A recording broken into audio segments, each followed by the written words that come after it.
Chào các bạn thân mến.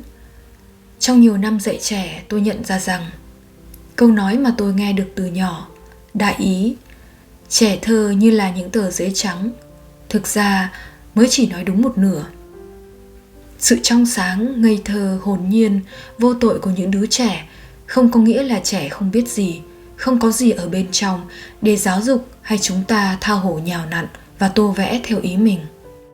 Nếu con bạn luôn luôn nghe lời bạn mà bạn không phải bỏ ra bất kỳ một công sức gì thì thực sự là bạn đang gặp may.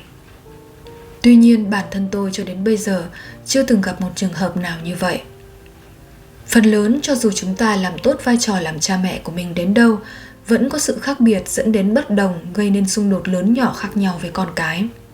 Bởi trẻ cũng như mỗi chúng ta là một cá thể độc lập, có tài năng, có cách tư duy, có cách nhìn nhận thế giới khác nhau, nên sẽ mạnh mẽ bảo vệ thế giới quan của bản thân, ngăn cản chúng ta áp đặt thế giới quan lên chúng bằng cách chống đối và phản ứng lại.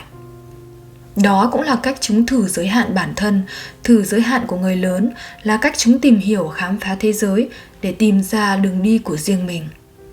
Bằng cách đó, chúng khiến chúng ta phải nhìn nhận lại những cách thức mà ta đang làm, phải điều chỉnh, phải thức tỉnh nếu như không muốn tình trạng căng thẳng xung đột kéo dài.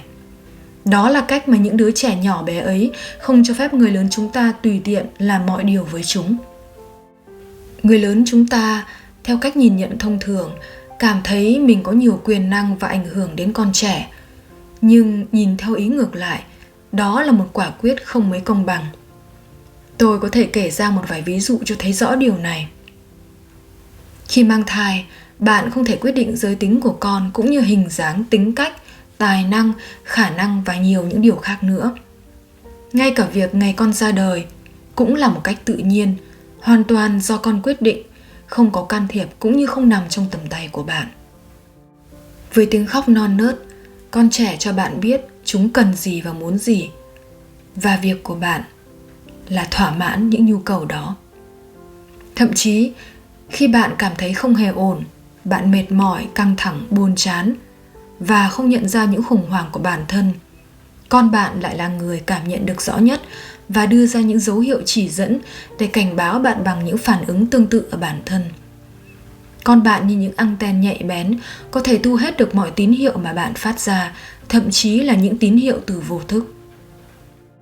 Khi con bạn không thích điều gì đó, ban đầu bạn có thể bắt ép, nhưng rồi sau đó sớm hay muộn bạn sẽ nhận ra rằng điều này chẳng mang lại lợi ích gì cả, nhất là mang lại hạnh phúc cho con thì càng không, và phải điều chỉnh hoặc thỏa hiệp hay từ bỏ ý muốn của mình.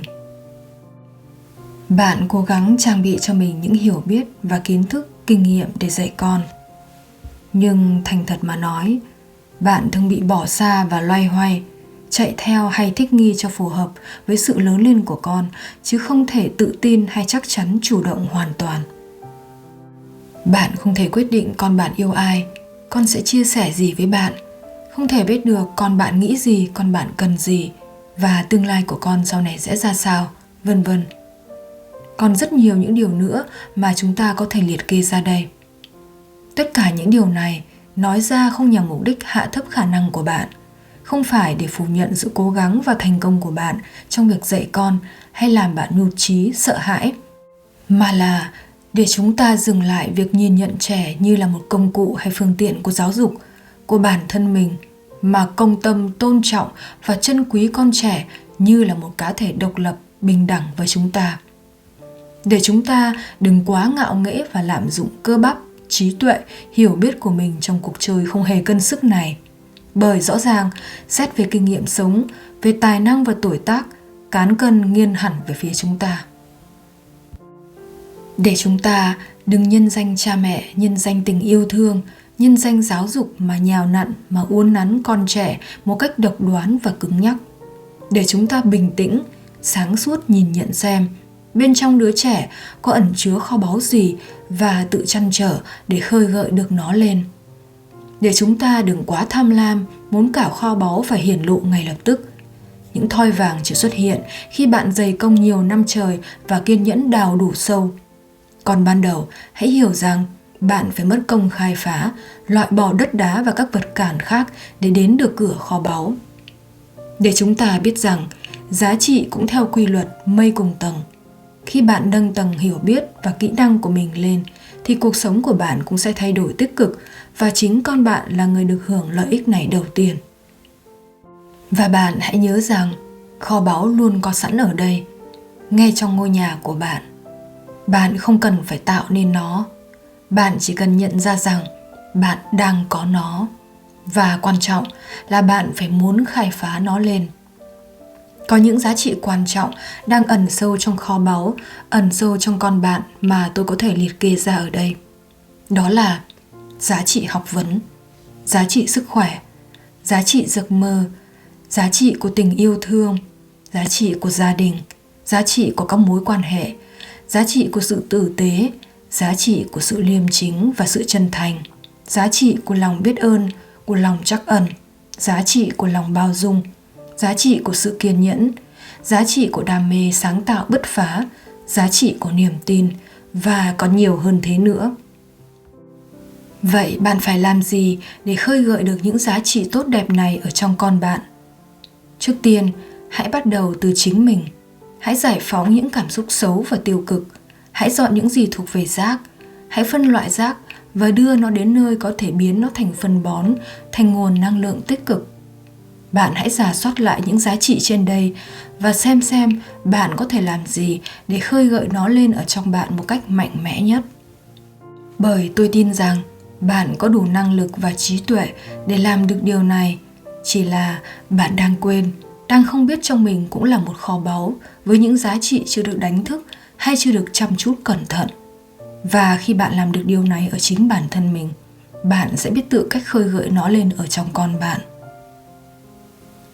Làm cha mẹ, dạy dỗ con cái không phải là một công việc nhàm chán mang tính chất công thức. Có thể bê những cách thức và phương pháp trong sách vở hay của ai đó áp dụng y nguyên và có được thành công mà không phải dụng công, không phải cố gắng, không phải mệt mỏi gì. Làm cha mẹ, đặc biệt là làm cha mẹ hạnh phúc, đòi hỏi một sự lao động nghiêm túc, sáng tạo với chính bản thân mình, đòi hỏi lòng tin, đòi hỏi sự kiên cường, sự nhẫn nại, bền chí không từ bỏ. Nhưng công việc này cho bạn một cơ hội tuyệt vời, cơ hội có một không hai trong đời để trở thành người thầy của chính bản thân mình, để tự dạy dỗ, tự giáo dục, tự thay đổi và tự giác ngộ, để tự biến mình trở thành con người mà mình muốn là, mình muốn trở thành, theo cách của chính mình. Làm cha mẹ, con cái đang cho bạn những cơ hội. Đó là cơ hội để bạn làm tốt hơn những gì cha mẹ bạn đã làm ở trong quá khứ. Là cách bạn giúp cha mẹ mình sửa chữa những sai lầm mà trong điều kiện giới hạn và khả năng của bản thân họ đã không thể làm được như họ mong muốn và như bạn từng ước ao. Tôi không nói đó là một công việc dễ dàng, bởi nếu như vậy sẽ không tồn tại công việc giáo dục hay coaching mà tôi và rất nhiều người khác đang làm. Và điều tôi muốn nói ở đây đó là khi dạy con với bất kỳ điều gì, bạn hãy bắt đầu từ chính mình. Hãy tự đặt những câu hỏi và đặt mình vào vị trí của con để xem con mong muốn điều gì.